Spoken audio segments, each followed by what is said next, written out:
All right, we're back with another episode of Cooking with the King. Today, we got us a Keurig, with a G, Keurig, coffee maker. Never used one before, have no idea. So the first thing they told me to do is fill up the water, and that's right back here. So I filled the water up. Then they said, get your favorite cup. So I'll put this one right here because that's my favorite Harley Davidson cup right there.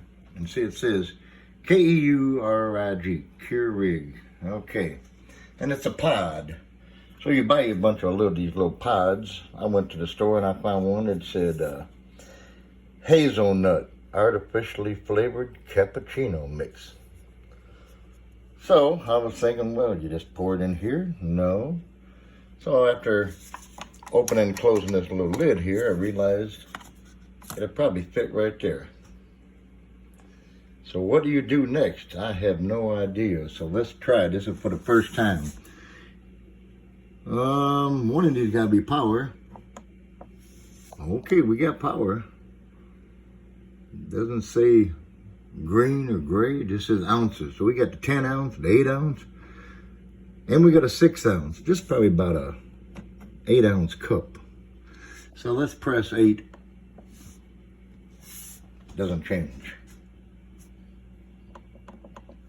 Well, let's close the lid. Uh-oh, something's happening.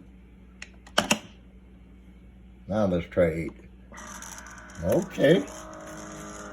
Making some noise. Probably gonna take a minute. I hear some noise going on. Well, looky there. Now that ain't even been about 10 seconds, so I'm sure that can't be hot. Well, if you look what I see, it's steaming after 10 seconds.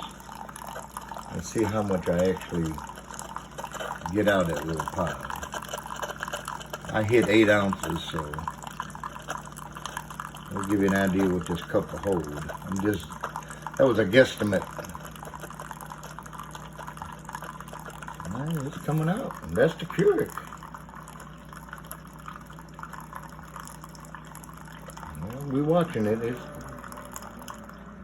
And it quit.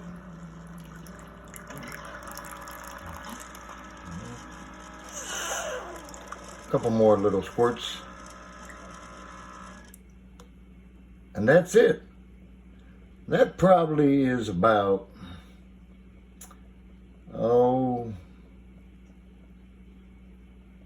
maybe 8. It says 8 ounces, so I probably could have got a 10 ounce in there. We'll have to try that next time. But that's it. Cooking with the King with a brand new Keurig. That's how it works. Till next time.